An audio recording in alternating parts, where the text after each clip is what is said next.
right. Well, good evening, everyone. My name is Shashank Sinha, and I have the pleasure and privilege to serve as the Early Career Committee Chair for the Heart Failure Society of America, and alongside my co-moderator. Hi, everyone. I'm Sarah Chuzi. I'm a member of the Early Career Committee. Very excited to have you guys here today. And this evening, we're talking about a topic that affects all of us in some capacity, both in our personal and professional lives, which is leadership. And we're truly honored and privileged to have some of the best leaders we know in our heart failure community here with us this evening. So thank you in advance for sharing so generously with your time, expertise, and look forward to learning from all of you. We will have each of the panelists kind of introduce themselves and maybe share a little bit of what their current leadership role is, as well as a little bit about their own individual leadership journeys. And then Dr. Chuzi and I will ask a few series of questions. And then certainly the last 15 or 20 minutes at the end, we hope to invite all of you to feel free to open your mics and come off camera and share your questions as well. So without further ado, I'll just go in the order on my screen. So Dr. Beavers. All right. Hello. Thank you. And thank you for having me as a guest tonight. My name is Craig Beavers. I'm a cardiovascular clinical pharmacist. By background, I practice in heart failure clinic with Baptist Health System in Paducah, Kentucky, with the University of Kentucky College of Pharmacy.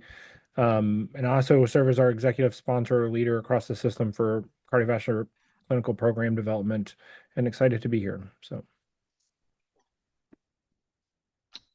Dr. Vest. Hi, thank you. Also delighted to join this evening. I'm Amanda Vest. I am the section head of heart failure and transplant cardiology here at Cleveland Clinic in Ohio. The other leadership role I'm honored to hold this year is the Heart Failure Society of America ASM program chair. So I very much look forward to seeing you all in Minneapolis in a few months. So great to be with you this evening. Thank you. Dr. Katz. Shashank, Sarah, everyone, thanks for having me. I'm Jason Katz. I'm an advanced heart failure transplant and critical care cardiologist. I spent the better part of my adult professional life in the state of North Carolina, but about 2 years ago, I packed up my car and moved to New York to take on a few roles at NYU and Bellevue. At Bellevue, I serve as the associate chief of cardiology and the director of inpatient cardiology. And then at NYU, I am the program director of the Advanced Heart Failure Transplant Cardiology Fellowship and associate director of the VAD program. And then with HFSA, I serve as the inaugural editor in chief alongside Nosheen Reza for the new Journal of Cardiac Failure Intersections. So excited to be here. Thanks.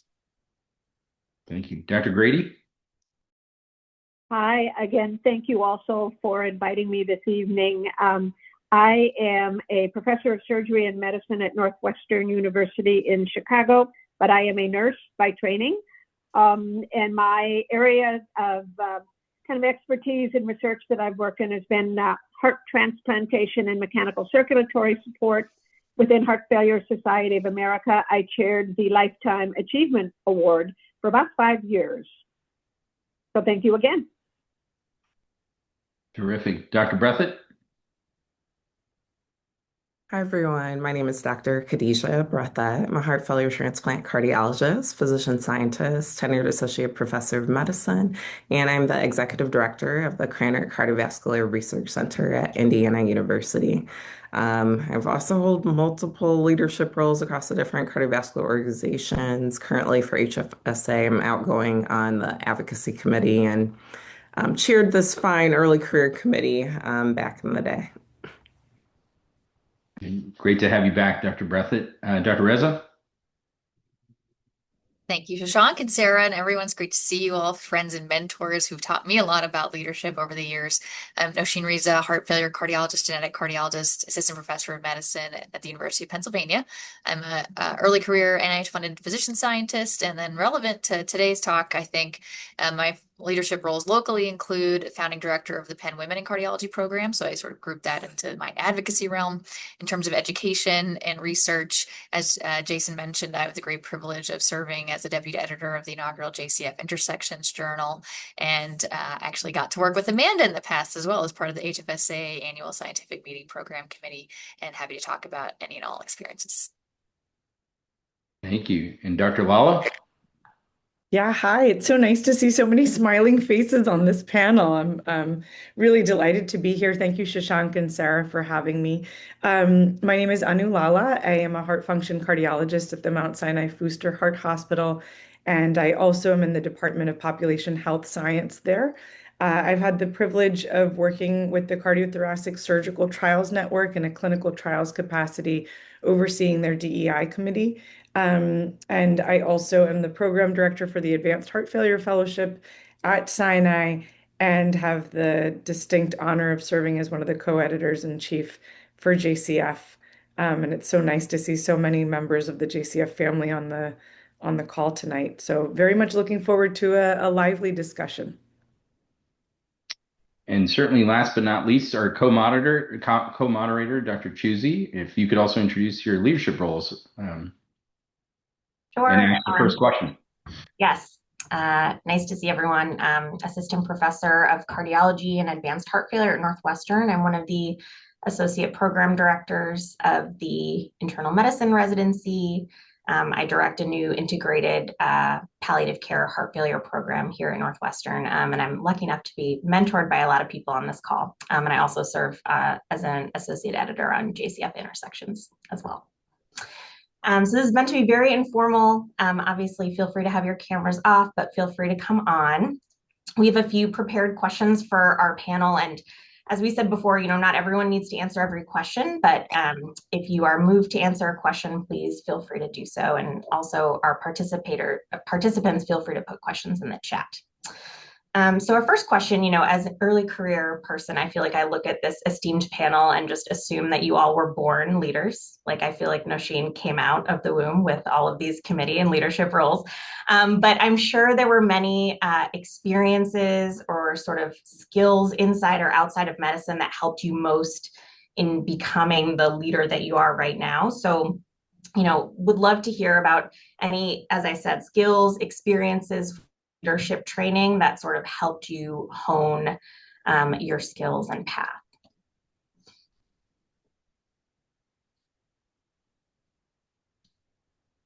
We can start with Dr. Lala. Ooh, I'm in the hot spot. Thanks, Sarah. I think this is such a great question, right? Because it's like, how do you become a leader? And I think you're right in that oftentimes physicians, any pharmacists, educators, APPs, it's assumed that we have those intrinsic skills without having any formal training. So I think it's an amalgamation of all the experiences I've had. But to get to the specific question, which is, have you had any formal leadership training? I found that taking advantage of local programs at my institution has been incredibly helpful. So I think there's the institutional, and then there's the societal opportunities, and then there are the opportunities that you can pursue of your own volition. So for me, I participated in an NIH-based program called LEAD, that was run at Sinai. It was a year-long program. I was a third year out faculty member, and it really helped me find my footing at Sinai. We went through topics like conflict resolution, managing upwards, knowing yourself, we all do the Myers-Briggs and all the different personality assessments. And every time I do a personality assessment, I feel like I learned something new about myself. But I do think that points to a really specific point, which is that you do need to continually have a desire to learn about yourself and be friends with yourself, because that is how you learn how you interact with the rest of the world. So one was at Sinai. I've participated in a number of opportunities through AHA and ACC, clinical trials, what is it, Rise Up? I'm forgetting the exact word. I did that one. Shashank, you're like on faculty for that. Everyone heard this. I feel so bad. I'm like butchering the name. Um, and I also, as a fellow, participated as the Fellow Society president for the AHA Fellow Society. And New York is crazy because there's 110 cardiology fellows just in our area. So that was a really important experience. And then, it's also been trial by fire. But I think if you have the opportunity to take advantage of any structured program, take it because you are always learning about yourself. And I'm enjoying that process of continuing to learn how I interact with the rest of the world. I love that, and speaks to the fact that it's not like you've done one program or curriculum and then you're sort of done and on your way. It's very inspiring. Any other thoughts or comments on that question? I do like what Anu said. Just to add to this, I think the thing about always understanding, maybe where your strengths and weaknesses are, and also understanding that depending on what you're going to be doing may require different skill sets. So under kind of, as you learn about roles and opportunities that you're getting into, you may find that you have to pick up a skill set or a leadership talent that you've never had before, and you may have to work at it from that standpoint. So I think it's kind of that, like she was alluding to, the always be willing to be open and learning and look for new opportunities from that standpoint.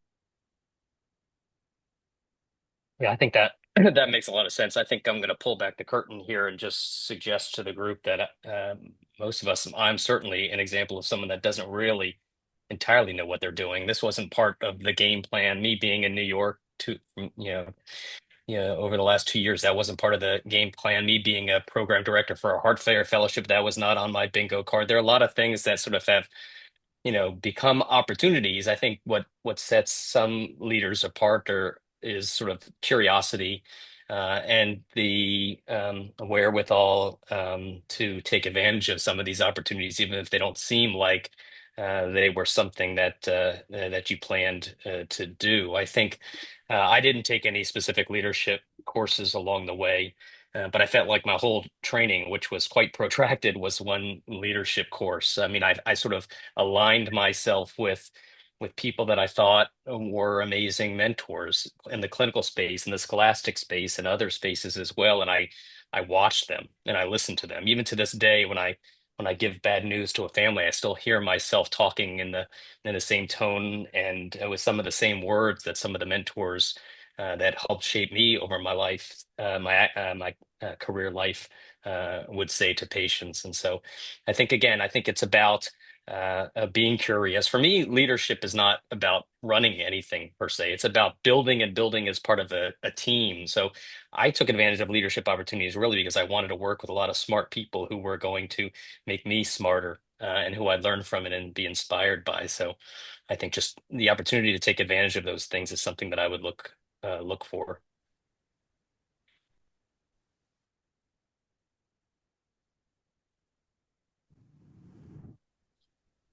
Any Go other ahead, thoughts? go ahead, Khadijah.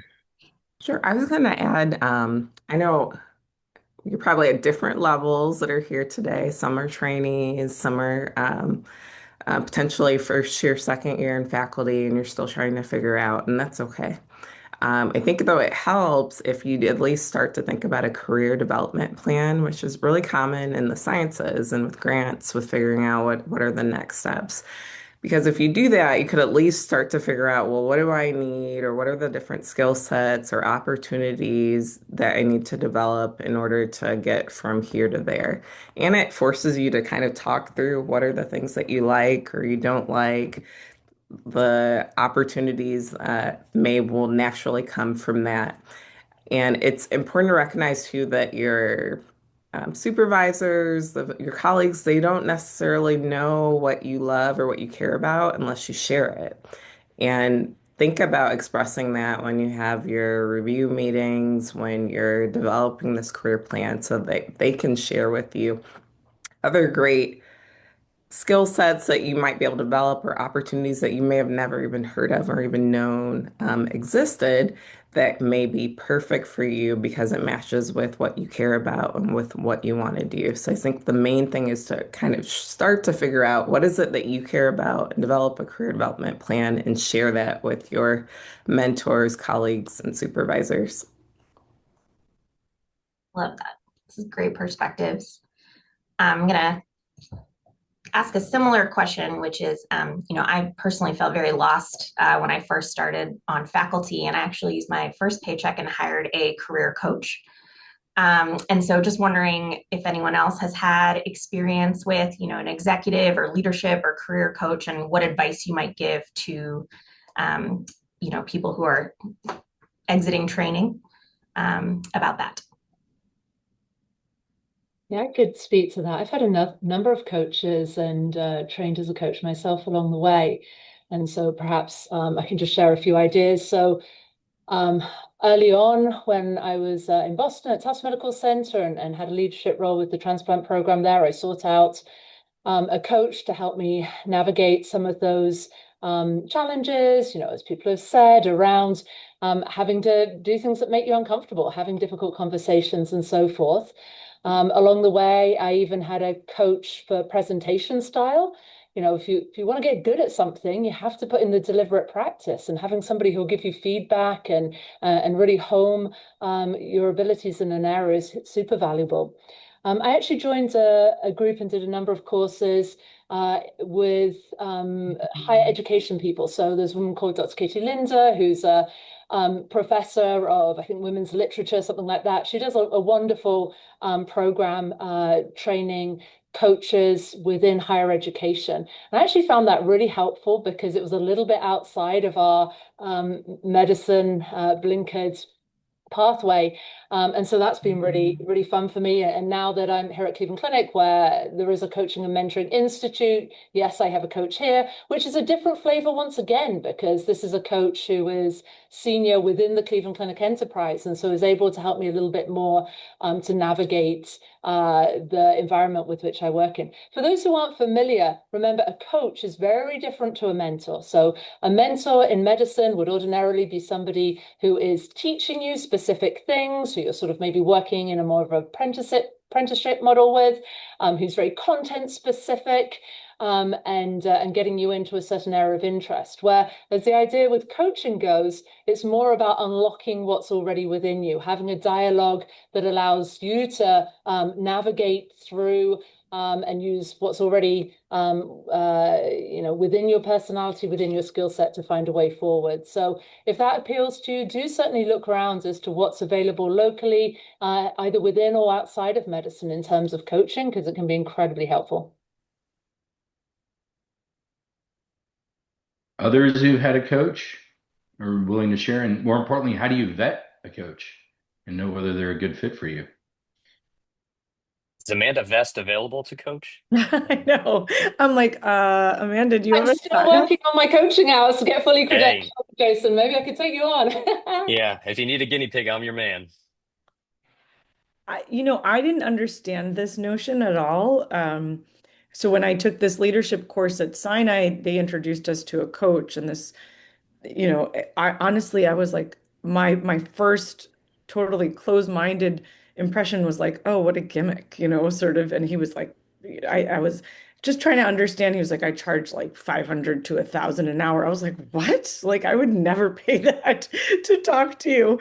And he did, as a part of the leadership program, he did meet with us individually. And what I found, which was, and Amanda, you said this so beautifully, it created this structured space for reflection that allowed me to think about, feeling aligned with how I want to lead, how I want to practice, how I want to portray myself to the world, while feeling like I'm also, taking care of what I need on the inside. So I felt like it helped. For me, the game changer was the fact that it was pointed out to me. And since then, I've dabbled with multiple different sort of coaching opportunities, albeit not with one consistent individual. But this was the game changer concept, which was that I didn't have strengths or weaknesses. It was all a matter of how much energy a given task or a given issue would take out of me. So for someone like me, I feel comfortable, for example, speaking. I'm not to say this is that I'm particularly great at it, but I feel I don't get a ton of stage fright. And so that the energy leading up to a given talk is it's not a massive drain on my system.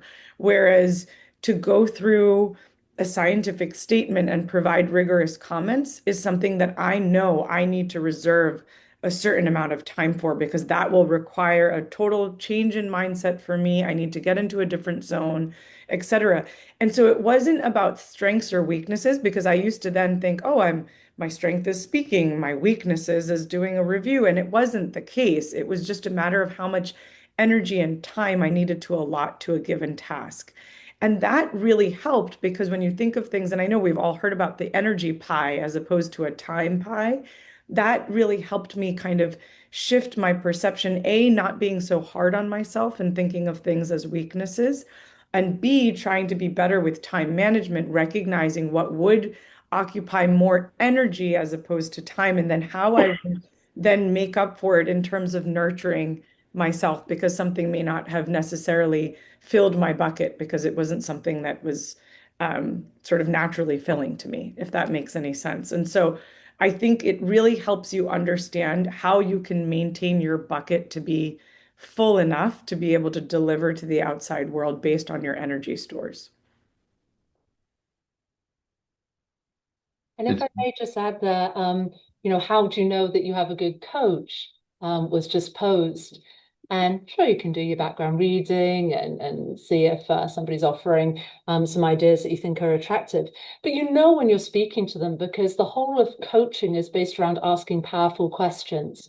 And you'll get a sense quite soon. Are they asking questions that make me pivot or think or reflect in a different way?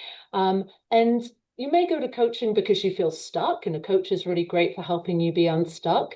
But you may, as perhaps Anna was describing there, go to coaching not feeling as though anything's particularly wrong, but then gaining greater insights, I think particularly around our values. And in the busyness, when we're running around the CICU and seeing a lot of patients, reflecting on something like, what are my values? And how do those values show up in the way I want to lead? How am I sure that those I'm leading are seeing those values and are mine aligned with them? It's just so important. And you'll usually find that if you're having a time of unhappiness in work or there's some sort of conflict, it's almost always there's a mismatch in values. And so coaching is just one way to shortcut around what are those issues and what you know about yourself in regards to them. I want to pick up on that theme actually raised by both Dr. Vest and Dr. Lala, which is sometimes in being able to lead effectively, you actually have to lead inward. And so how do we sort of learn those important skills of self-awareness and EQ that everyone discusses? And two, have you found 360s or other standardized instruments or other tools to be particularly effective in helping you learn your own leadership ethos? Because for many of us, that first leadership experience, and for some of you, it started early, perhaps as a chief resident or a chief fellow, but taking on these leadership roles either within your organization or across professional societies requires really understanding, as Dr. Lala alluded to, not just your strengths, but really those specific skills and attributes and how you hone and refine them. Anyone want to take a stab at that? I'm happy to tell a little story about exactly that topic. So I was a chair of the ACC Fellows in Training section now too many years ago. And as part of our preparation to lead sessions, committees, councils, the ACC had a number of programs, some of which you heard. One in particular I participated in was the ACC's Leadership Academy. And through that, we had the opportunity to attend one of the ACC programs that used to be in person, now virtual, but called Leadership Forum. So as part of Leadership Forum, as you can imagine, there were trainings on all of the various leadership related topics you've already heard. And the assessment, as Shashank was mentioning, the formal assessment that we used at the time at that leadership forum was something called the DISC assessment. I don't know, those of you who participate in ACC programs, I think you're familiar with the DISC assessment. There are many, as others have told, Myers-Briggs, other personality tests, leadership assessments, etc. But the DISC assessment was ACC's at the time. The DISC assessment is essentially like a 4-quadrant behavioral style assessment. If you haven't taken it, I think there are actually online versions you can take for free if you kind of find those versions. But the 4 quadrants are, actually pulled it up to remind myself. Those of you who know me will probably laugh and you can guess which quadrant I am. But the D is for dominance, the I is for influence, the S is for steadiness, and the C is for conscientiousness. So you answer a number of questions and you get placed on somewhere on this quadrant grid. So at the time in my early leadership journey, I thought that my leadership positions were sort of rewards for my leadership style and behavior. So I thought, all right, I'm being reinforced by being given these roles. So my style of leadership is the one that works.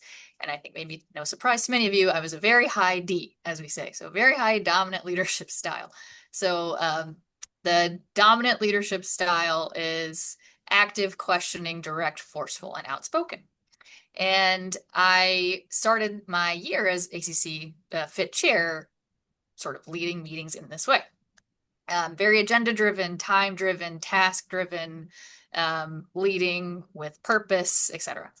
And through actually the Leadership Academy and one of these 360-degree assessments, I actually had my council members fill out one of these leadership reviews. And my leadership coach through the ACC at the time mentioned that, not everybody gets the best or gets the most or performs at their highest level with somebody with the leadership style that I was exhibiting. And had I considered, and I should consider, imagining what other people in my group who are not high Ds may benefit from in terms of their leadership style. So that was like an epiphany to me and a story that I tell now. And I was really struggling with how to actually accomplish this as a very high D. I didn't know how to modify my meeting agendas, how not to be very task-driven and to really get things done. And so my coach at the time said, have you considered not starting the meeting right at 8 o'clock? Have you considered spending the first couple of minutes asking people how they're doing, showing pictures of your family or your kids or any other social kind of thing that builds that kind of community instead of getting right to work? And again, to me, this was like heresy because I was like, this is a meeting for work time. We shouldn't be messing around, making jokes and being social. That's for not work time. This is work time. So it was very hard for me to make this transition, but I was like, okay, I'll try it. And so I did. So I slowly changed my style. I would spend the first couple minutes talking about, how everybody's last month had been, what was new in life, et cetera, et cetera. And I mean, no surprise to all of you now, the way I've told the story, I found that it really did. I felt build a bit better cohesion in my team, got some of the I's and the S's and the D's to speak out a little more, be more comfortable in an environment that I was at that point had been dictating with my very high D leadership style. So I've kept that, that happened to me 5 or 6 years ago, and I still keep that in mind. And I'll give you a real world example. When Jason and I had our first JCF Intersections editorial board meeting, I actually suggested to him, should we start our first editorial board meeting by asking everyone how they've been? How's their first couple of weeks? What's going on in their life, instead of getting right to agenda number 1, here's our paper to review. And Sarah was there. She's smiling. She might remember this. And we had a lovely conversation of getting to know each other and talking about what we've been up to. And hopefully, I think it built a little bit more cohesion in the team.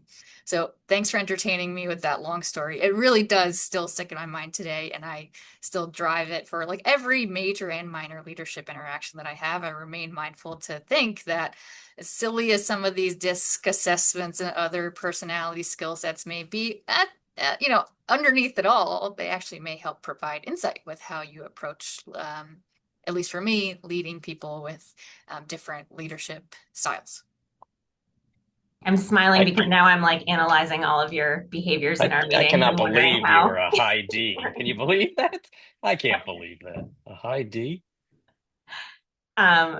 That's a great story. And I think sort of segues into one of our next questions. And I'll pose this to Dr. Grady, who's been one of my mentors and is very seasoned and experienced. Sort of talking about mistakes that maybe, not that this was a mistake, Nosheen, that you just talked about, but mistakes that you made early in your leadership journey or career, and what you learned from them. Oh, good question. And we've all made mistakes. I have, certainly. And I think what's important is to learn from the mistake. And it could be a mistake of any variety, whether it's, an approach with someone, working with someone. If you take the time to listen and understand, instead of perhaps jumping to judgment, if somebody's taking a meeting off track or something like that, or is not perhaps doing what you expect in terms of a research project that you are the PI for, I think not rushing to judgment, understanding is better than saying, no, we're going to do it my way. And I have never done that, although others may have said without saying it, I did. It's like, okay. But to really understand that there are multiple ways to do things. With research projects and other leadership roles, I find that for me, in order to kind of avoid some leadership mistakes, is to really ask if somebody has a comment to make and it's kind of not what you anticipated, to really understand it. You say, you know what? That's a terrific idea. I think we're gonna change course, change task, or add this as well, and let them know that their input is highly valued, and that in fact that was kind of a miss on my part, or something I didn't understand. But I think it's all about a relationship, and good relationships as a team member, which I'm guessing we all began as before taking on more leadership roles, to really be able to step outside of that leadership role, to kind of reflect on a team member role, and to really let everybody know that it's a team and no one of us individually can do it all, including the leader, that the best product, the best outcome, the best whatever it is going to be when we all put our heads together and come up with a solution, or come up with a better or different way to do something.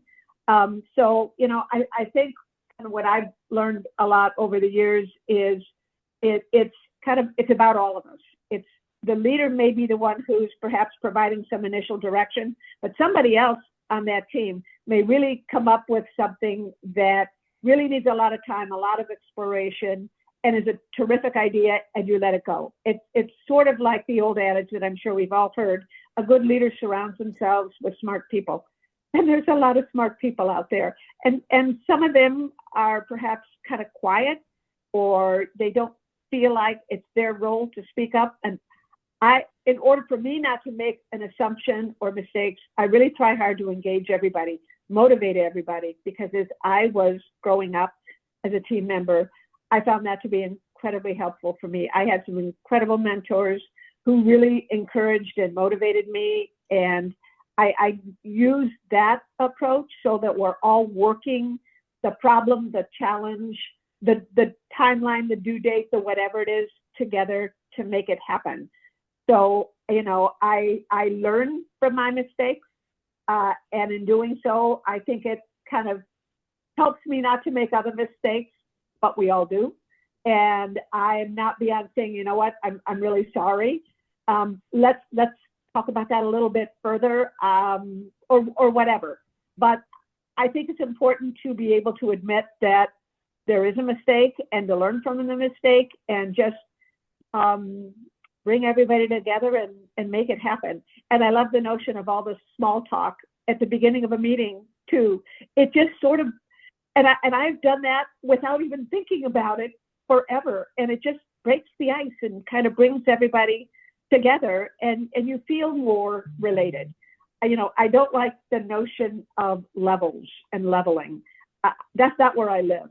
I live where we all work together toward a common goal. Doesn't matter who the PI, who the co-I. Yeah, they've got other, things they need to do. They've got to get their NIH report in, do-da, whatever. looking at a large grant application. You do those things, but you all work together toward the common goal, and everybody should also be rewarded in terms of that common goal.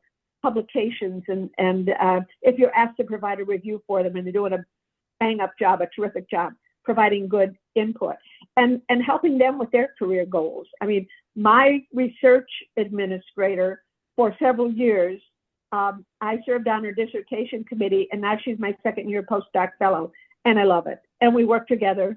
And she just had her first manuscript published in JHLT Open, and she is thrilled. It's her first article ever as a postdoc, and we've got a very good, close working relationship, and I think we've worked hard to get there. I'm sort of segueing a little bit, kind of away from mistakes, but I think the thing is relationships help to prevent that.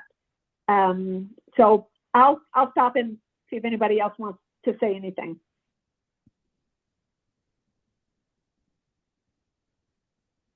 Craig and Khadijah, I'd love to come to you next and kind of build on this theme. Specifically, I guess, in addition to some of the leadership challenges, perhaps reframing the word failure, but we often have competing visions that we're dealing with, both at work, within organizations, particularly in the crucible of crisis. Can you talk about how you develop your conflict style? Because that's often not taught, and we often learn trial by fire, but can actually lead to then subsequent challenges down the road if not handled perhaps in the way that you'd like. So how do you grasp with those kind of crucial conversations, heat of the moment, competing visions, and any sort of insights that you've gleaned? So it's funny, I literally was just texting in the box while you were saying this of a book that I've just recently read, and you may have seen this gentleman if you're on social media. His name's Jefferson Fisher, but he's a trial lawyer, and stuff he said is, hindsight, it's like, oh, this is common sense, but it took a while for me to really appreciate this as a budding human being. Is first and foremost, one of his things that you dealing with conflict is first off is obviously approaching things as never trying to win an argument from that standpoint, meaning everyone loses when everybody's trying to win, and so trying to get to the point of understanding what we're trying to achieve and what needs to be to reach that goal from that standpoint, and understanding that everybody's coming from a different place in a time, depending on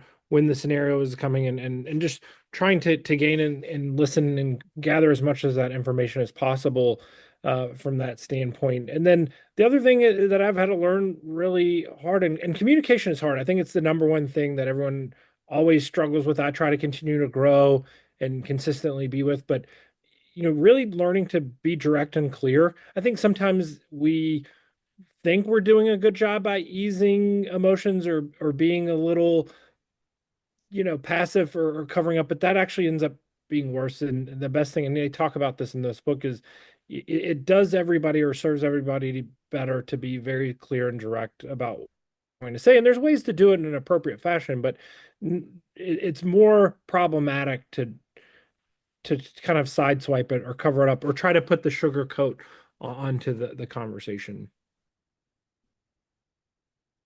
No, I think those are really great points.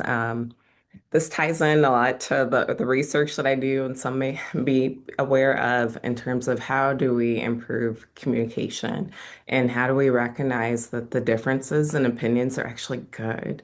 The discussions where you're having alternative thought processes that doesn't have to be described as the devil's advocate. It's just a different way of thinking. It's a different experience, and learning how to encourage that and not get caught in just having rapid, quick agreement, where you can start to have things like groupthink, where all of a sudden everyone is aligned with just one way, one vision without considering all the other possibilities. Because we have a lot of science, a lot of business literature that suggests when you have multiple groups of people with different thoughts, different experiences, you're more able to come to a better solution more strategically and more efficiently.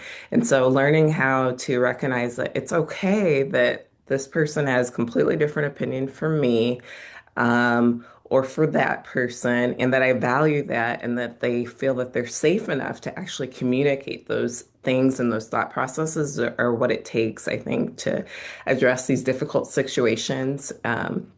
As a leader. And personally, it's a goal of mine to really see how can I be the best communicator possible, so that with people on my team, they know that if we're going to discuss something, that they're going to hear what the real words are, what the real story is.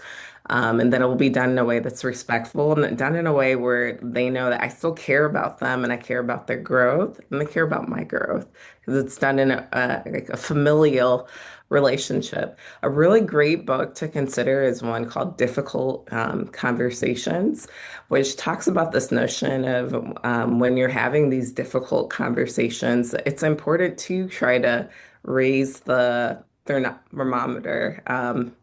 And not to the point of where you'd say someone's being messy or they're just trying to get a rise out of someone, but to adjust the thermometer so it does get a little uncomfortable, so that you can have some of those really difficult conversations. But as the mediator or leader of that conversation, you need to be able to pay attention to the thermometer. You're not going to let it get so hot where it's the room is boiling, or where emotions have are not no longer able to be controlled adequately, at which point you need to adjust the thermometer back down. And in that book, they talk about looking at things from the standpoint of being on the dance floor, your vantage point of what's happening, versus looking from afar, from a stage or somewhere else, looking down at what's happening on the dance floor. And so, in being able to incorporate those different types of vantage points to allow for you to have these difficult conversations and be good at it. And I think that's something that individuals that look up to you and work with you arm in arm really appreciate and respect. We know that you're not going to just ignore a situation, but address it head on.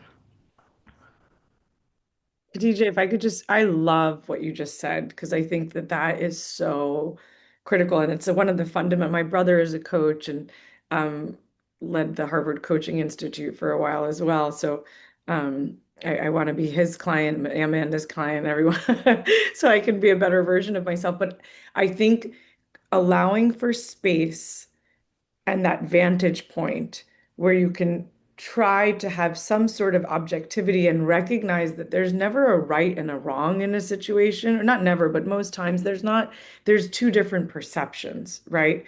And not only does having space and that vantage point that's from the bird's eye view looking, at the difficult conversation or situation from that space allow you to retain some objectivity and not take things as personal, but it also allows for self-compassion, right? It also allows for you to say, like, man, I feel hard. I literally said this morning to me, Monday morning, I try to center myself after I drop the kids off to school before the week starts. And I was having a moment, and it was like I wrote, my thoughts down to allow for that space.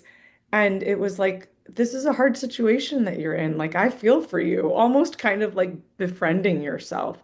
And I think, going back to one of your earlier questions, what was the mistake I made earlier on? And I continue to probably make this, but I'm certainly trying to work on myself, is I always thought that leadership meant that you had to have all the answers. And that is not what leadership is. I think leadership, and many of you have shown this to me, is it's about vulnerability, it's about trust, it's about creating space, it's about allowing for the space between the situation and the people. And that requires listening, it requires letting it go, Elsa style, and really trying to lift each other up. And I think when that's the objective, then more gets done. And it's an ongoing process. There's many times where I forget that concept, but that's one that I'm trying to pay more attention to. Thank you. Yeah, I Oh, will. go I ahead. will say something real quickly. I run this new society of critical care cardiology, and every month we do this newsletter. And just so you know, every month there's a presidential message that I craft and send out. I think only perhaps my mom reads the newsletter. She says it's amazing, so you guys should check it out. But this one actually this concept of forming relationships as a leader, leading by example, and valuing the opinions of all of your teammates is sort of so vital, and was the sort of the inspiration for this month's newsletter that I wrote, which should come out in the next day. And Stephanie Golov, who's on this call, who's going to be my advanced heart failure transplant cardiology fellow this upcoming year.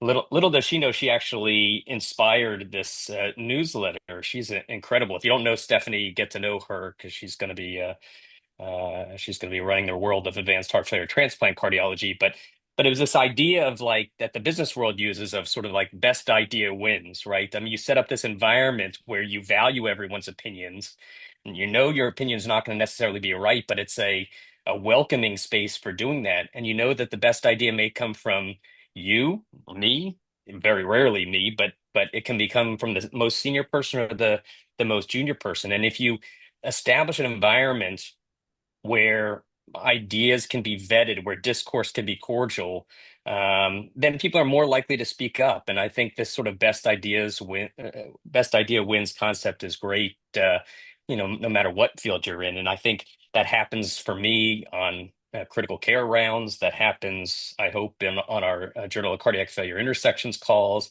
in our society meetings, and in our one-on-one sessions. But that just sort of reminded me your guys' great discussion around sort of relationships as leaders. And maybe if I may add, I think, for the attendees here, we're hearing some wonderful insights into leaders within our field and the ways that they're approaching this in such a relational mindset, about transparency in their leadership, really explaining to people, why are we going in this direction? Why is this the right way to do things? And really highlighting everybody's value and psychological safety within the team. But there are lots of different ways to lead. And especially within medicine, we all see examples of different ways, right? And there are generational aspects to this. And, one area in which I've maybe pivoted is I've been exposed to many wonderful leaders and with different styles. And somewhere along the way, I realized that actually it can be helpful for those of us who are part of the team to manage up, that was mentioned earlier, and sometimes help our leaders understand the styles that most resonate with people of our generation. And you all who are trainees, who are maybe 10 years younger than us, will need to manage up and tell us what works for your generation in a few years' time. So if ever you're in one of those situations where you're a little bit stuck and feeling, oh, the people senior to me, they just don't get me. Why are they leading in this way? And it's not what they were saying on this webinar. Remember, you may have a really key role there in being able to help the person senior to you actually see what gets the most out of you and your colleagues. So never forget your power in this leadership relationship and how much you can change things, even if you feel you're more on the down part of the relationship structure.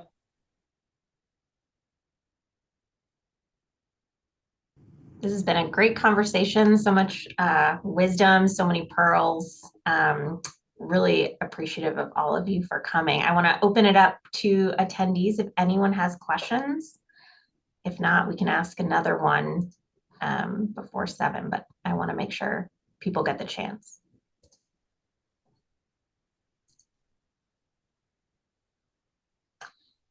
All right, I will ask one more. I think, okay, here we go. In my organization, it feels like the current leadership is holding on to all the power and not interested in inviting new blood interested in leadership. How do I break through? Great question. Thank you.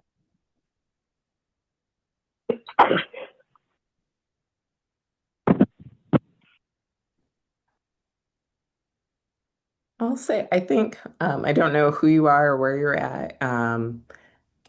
It sounds like you're interested in leading and that you have something in mind you want to do. I think if you haven't already, this is the time to let your supervisor, your colleagues, or whomever, those people that have those positions know that, hey, I really like this. I think this will be really cool. I really want to build teams, build patient care, whatever it is.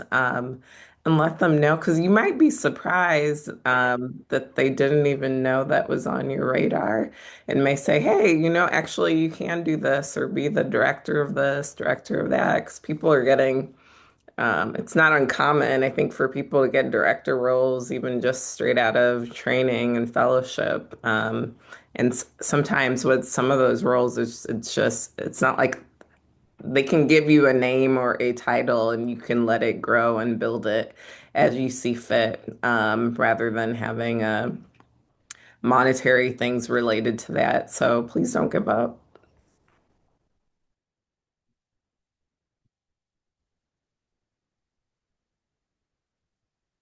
Any other thoughts on that question? Okay. Well, percolate on that, and we have another question. So leadership often means making tough decisions that may not please everyone, and sometimes facing pushback from team members. How do you process those challenging emotions? We've talked about this a little bit already, and ensure that feedback doesn't personally affect you or your decision making negatively.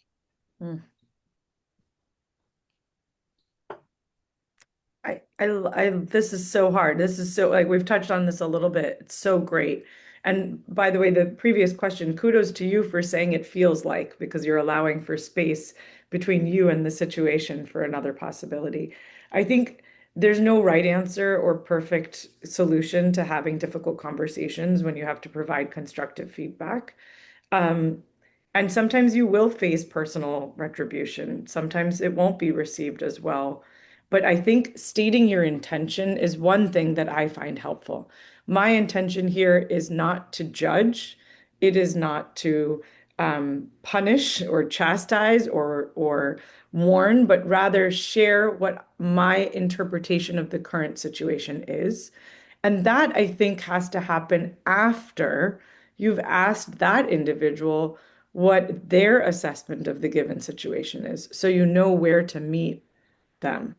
So if there's a difficult situation, like, start out by saying, like, do you perceive there being a difficult situation? Like, starting and understanding the other person's perspective will allow for that person, thank you, Craig, for bringing that up, to potentially feel more psychologically safe. And then it also may reframe your feedback accordingly. So that's just one pointer to start out.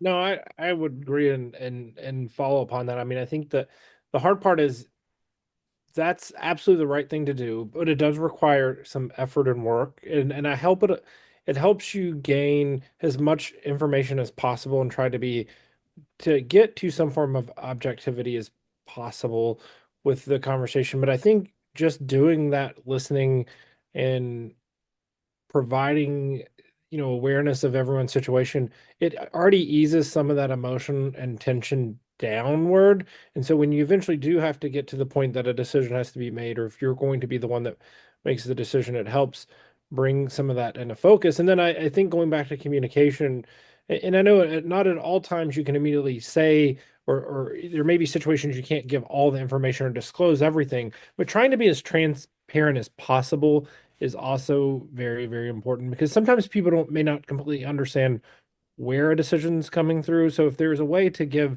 some detail or context as much as possible around that, that is always helpful as well.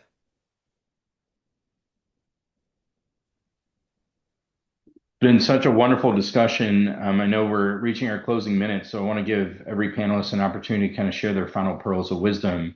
And in particularly for Dr. Lala, Dr. Katz, and our JCF family, would love to, which is extensively represented on this call, would love to hear thoughts about how you've encouraged leadership development within our editorial community.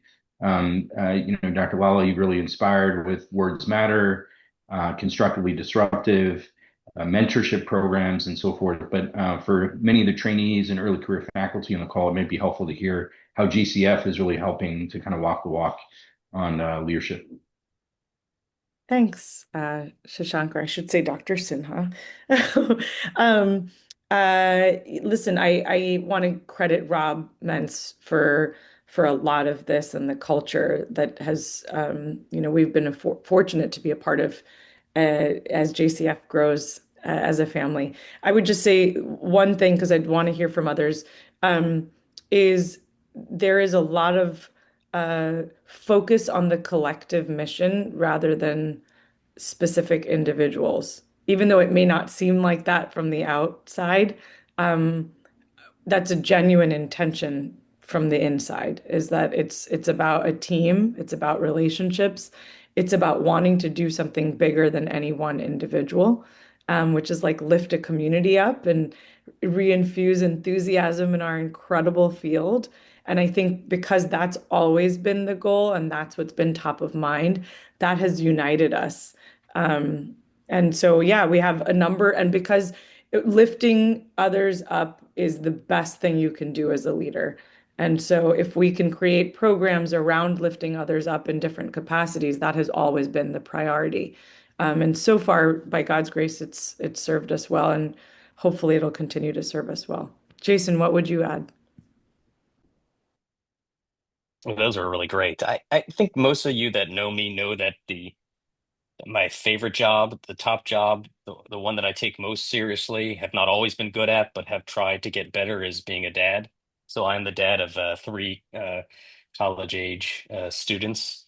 And I've had to evolve over time to be a good dad, or to try to be a good dad. And I've taken a lot of my leadership lessons from those growth opportunities with my kids. I've learned to be a better listener. I was not always a good listener as a dad. I've learned to be a better listener as a dad, and hence a better listener as a leader.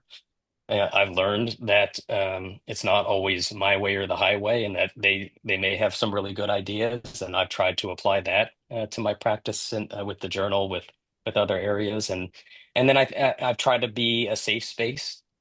I've had interesting conversations with my adult age kids, much different than they were when they were in middle school. And I've tried to be a safe space, and I try to do that in my leadership roles with the journal. And then finally, like, I'm super proud of my kids. And I oftentimes say this of the people that are in the journal and other areas where I'm fortunate to have a leadership role. I try to tell everyone how proud I am of them, whether they have a unique accomplishment or have won some award or prize, or really just that I'm proud of everything that they're doing. So that's how I've cultivated my leadership style.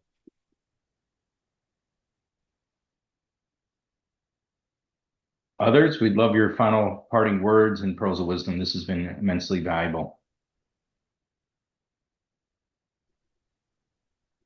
I think one thing that we continue to hear in this discussion, and it's just all been wonderful, is it's all about the relationships. It's looking outside of yourself. And yes, you have to be kind of reflective about your role and being a leader. But, when I think about some of the leadership opportunities that I've had, part of it, or the beginnings of it, was being a good team member. And then as I worked hard and worked toward the common goal that all of us wanted to create, whatever that goal was, that working together, working hard, in many ways helps you to become a leader. And, like I said, it's nothing I've really ever sought after. I can remember back early in the AHA days, in my council, I asked our council chair, what can I do to help support our council and help our council to do everything it should do to grow, and so on and so forth. He said, well, would you like to be a member of the program committee? Well, sure, happy to help. And so I became a member, and then I became program committee chair, and then I went on to become a council chair, and I went on to be the operations council chair of 16. It was 16 councils back then. And it was wanting to really help that particular society grow, do as best they could, and to help them do that. So it's never been about me. It's been about everybody else and the greater good and the greater goal on other people's individual levels, on the group, on the society, in your own workspace. And I think it's kind of the characteristics that you have, and working and helping others to live, grow, even in the kind of the workspace as well as the home space, that are qualities that leaders have, and make those opportunities available to become a leader. And if I may add to that, you don't need a title to start being a leader. I think, as Dr. Grady just described there, exhibiting leadership off of initiative and passion and a want to make it better. And this harks back to the earlier question, in some environments where you're not seeing leadership titles or job opportunities coming forward, well, don't wait for them. What can you do to lead within the team, within the ecosystem that you're in? Because conversely, there are some people with the fancy titles who are not leading. If nobody's following them, they're not leading. And so maybe you can be a leader even without that title being put before you at the beginning.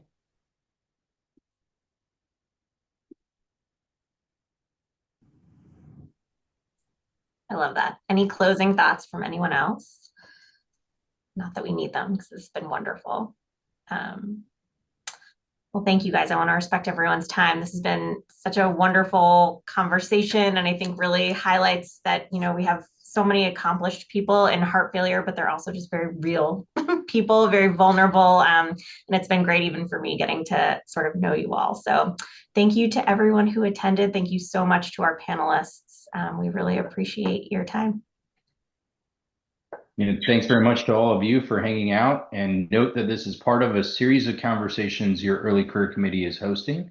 And we look forward to the next one in a few months, which will be on transitioning from fellow to faculty. So come back and enjoy that one in the summer. But thanks very much for being here this evening, and I hope you have a wonderful week and month ahead.